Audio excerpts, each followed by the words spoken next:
सदगुरु कबीर साहब ने कहा है कि यहाँ ही संभल कर ले आगे विषय पाठ, स्वर्ग विसाहन सब चले जहां बनियाना आठ। सदगुरु कहते हैं कि यहाँ ही संभल कर ले आगे विषय पाठ। साहब कहते हैं कि हे मानव, इसी जीवन में अर्थात इसी मानव तन को पा करके कुछ साधन कर लो, भक्ति कर लो। जैसे सभी लोग अभी दूर दूर से आए हैं, तो सभी लोग रास्ते के लिए क्या लाए थे? कोई नमकीन ले आया, कोई लैया ले आया, कोई चना ले आ रहा है, कोई लिट्टी चोखा ला रहा है। जो जैसे बात जो व्यवस्था रही, वो साधन लेकर के आदमी चलता है, ताकि हमको रास्ते में भूख लगेगी तो हम खाएंगे क्या, उसकी चिंता है। खाने पीने की चिंता है कि दोपहर में नहीं मिलेगा तो कहाँ खाएंगे, तो हम बांध के ले आते हैं कि नाश्ता में कहीं आश्रम में लेट ना हो जाए तो हम खा लेंगे चुपके से, वो व्यवस्था करके आते हो। लेकिन तुम इस शरीर को छोड़ करके जब जाओगे तो तुम्हारी क्या स्थिति होगी? वहां तो कुछ साधन किए हो, कुछ बातें जिसको कहते हैं कुछ अर्जित किए हो, वो तो नहीं किए हो, क्योंकि उम्र बीत गई। लेकिन आप 60 साल की उम्र में अपने आप को झांक के देखिए तो यही लगे कि हम तो खाली के खाली ही रह गए, हमने क्या पाया? जैसे जैसे हमारी आयु बढ़ी, हम चिंता में ग्रसित हो गए और उल्टा हो गया। हमें प्रसन्न होना चाहिए था। जैसे जैसे हम आयु बढ़ती जा रही, 50 साल के हो गए और चिंता में डूबते जा रहे हैं, शोक में डूबते जा रहे हैं। ये जीवन का फल ये नहीं है। जैसे जैसे आयु बढ़ रही है, मृत्यु के हम करीब जा रहे हैं, ऐसे ऐसे हमारी निश्चिंता भी बढ़नी चाहिए, प्रसन्नता भी बढ़नी चाहिए, शोक खत्म होना चाहिए।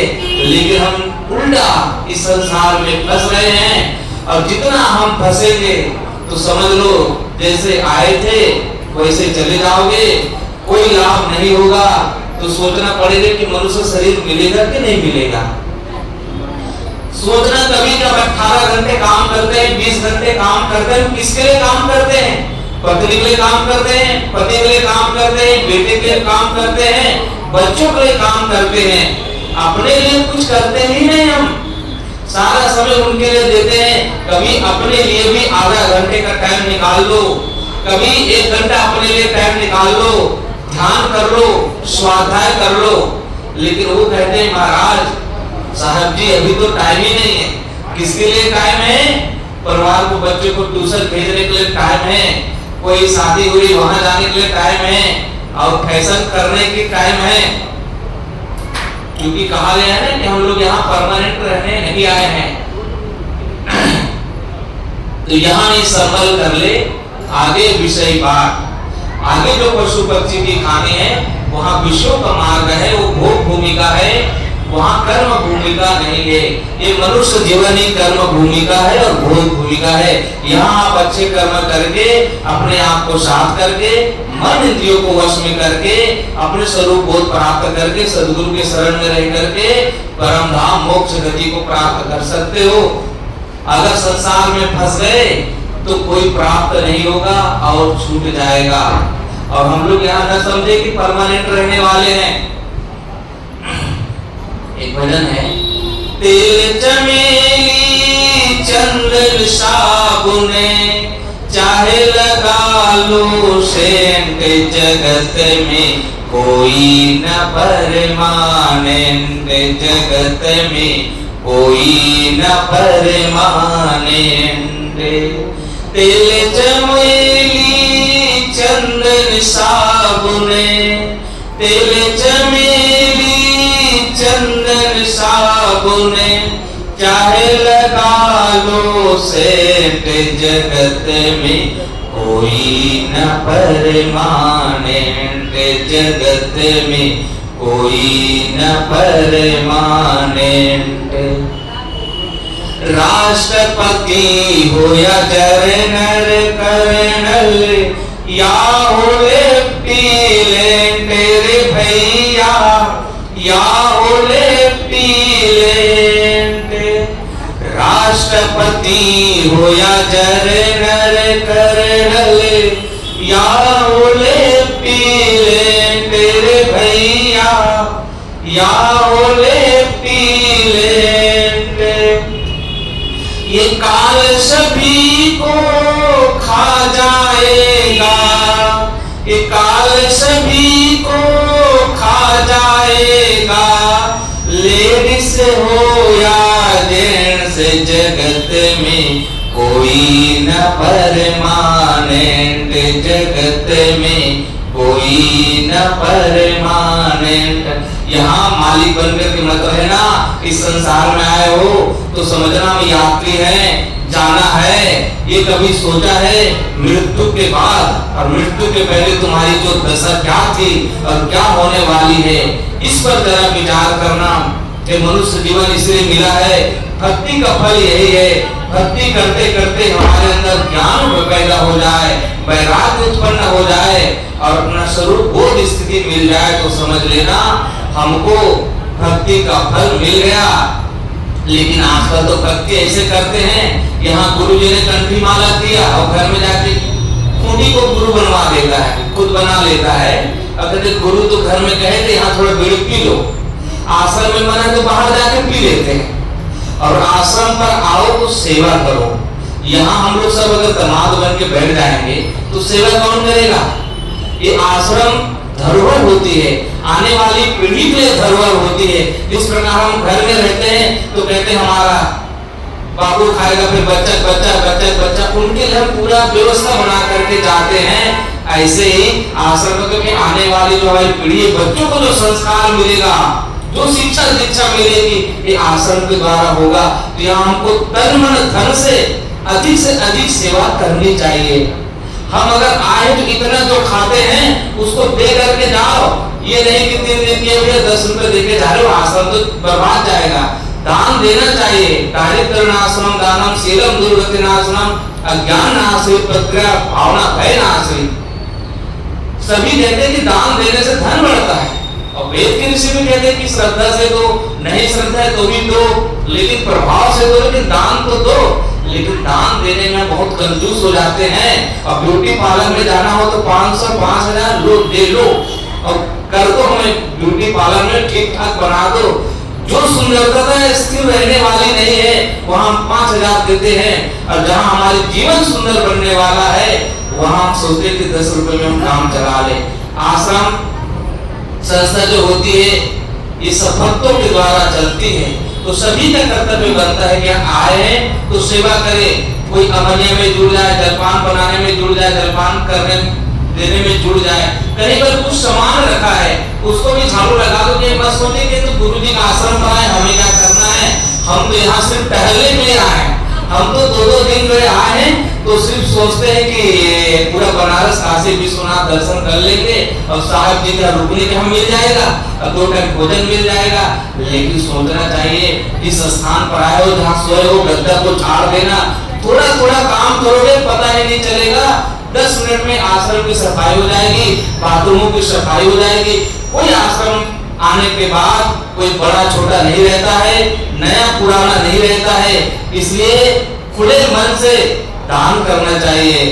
अन्य जगह चाहिए उन लोगों की व्यवस्था अच्छी रहती है, कहते वहां बहुत अच्छा बनाया, हमारे यहाँ व्यवस्था नहीं बन सकती है। अरे हम लोग भी तो सब आदमी है, सभी के पास बुद्धि है, लड़ने की बुद्धि सबके पास है, प्रवचन करने की बुद्धि सबके पास है। लेकिन इसका मैनेजमेंट कैसे होगा आश्रम का?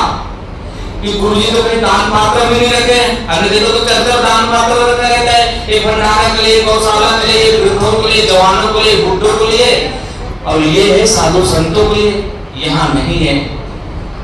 व्यवस्था करने से ही व्यवस्था ठीक ठाक बनेगी। अगर हम कहेंगे वो करते हैं, हमारे पास जो क्षमता है वो अगर कार्य करते रहेंगे तो यही उन्नति का साधन सेवा है, जिससे आत्मशुद्धि होती। पर लोभी मोही अभिमानी सेवक पद पाना क्या जाने।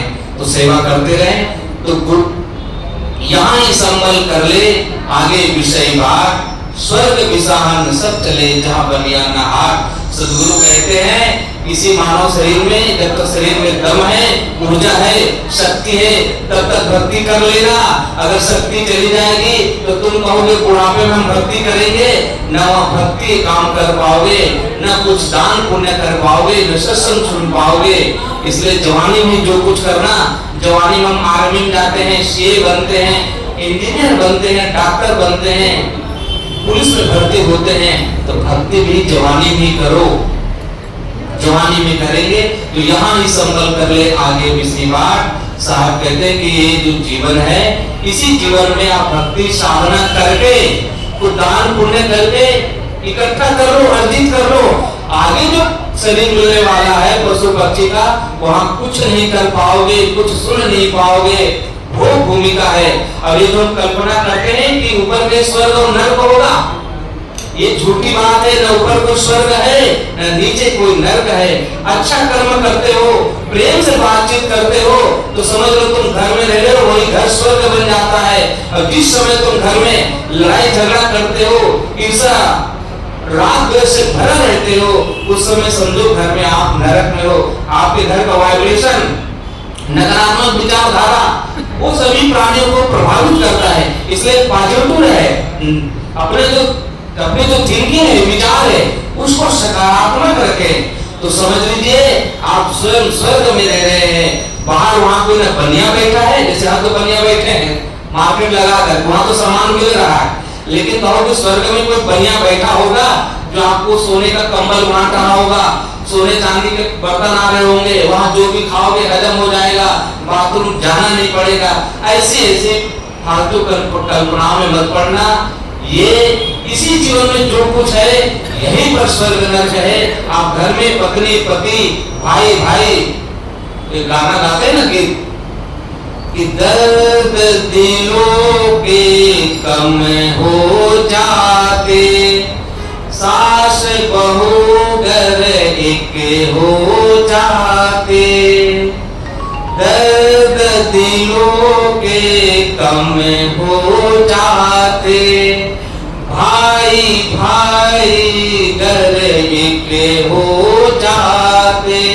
कितने हंसी आलम में हो जाते, मैं और तुम करे हम हो जाते। जी मैं बन को हटा करके हम बन करके, तो हम साथ साथ है, भाई भाई साथ साथ है, पिता पुत्र साथ साथ है। तो समझो हम भक्ति का, गुरु की कृपा हमको मिली हुई है।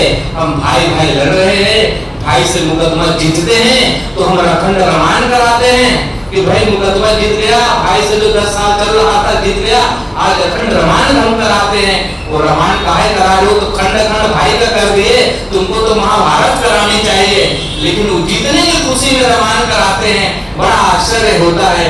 तो सभी लोगों को धन्यवाद। मेरा टाइम ज्यादा हो गया लगता है, लेकिन सभी को धन्यवाद। और यहाँ के आचार्य श्री प्रेम साहब जी, जो बड़े विद्वान और बड़े ही सरल विनम्र हैं, बहुत ही ऐसे सरल मूर्तियों का मिलना बहुत कठिन होता है। थोड़ा सा पद पाते हैं, पद मिलता है तो अपना बड़ा बनने का प्रयास करते हैं, लेकिन साहब जी की महिमा बड़ी विचित्र है। हम तो गदगद हो गए। यहाँ सभी लोगों का प्रेम है, जो जैसा मिलता है भोजन कर लेते हैं, इसी को बरकरार रखेंगे और हम सब आते रहेंगे। सब लोग, यहाँ की व्यवस्था भी ठीक ठाक अच्छी हो जाएगी। सब लोग बढ़ चढ़ कर कहो कि 1 साल का जो है कुछ न कुछ बनना चाहिए, ताकि ज्यादा से ज्यादा भक्त आ सके, उनको दूसरी जगह न रोकना पड़े, खुद इतना बन जाए। अपने पास जगह पर्याप्त है। आज जो धर्मशाला में रुकते हैं, वहां रुकना नहीं पड़ेगा, अपने पास खुद व्यवस्था हो जाएगी। तो सब भक्तों से बूंद बूंद से घड़ा पड़ता है। तो ऐसा कार्य करें, ऐसे व्यवस्था बनाए, ताकि व्यवस्था चलती रहे और आगे बढ़ते रहे, आने वाली पीढ़ी को शिक्षा मिलती रहे।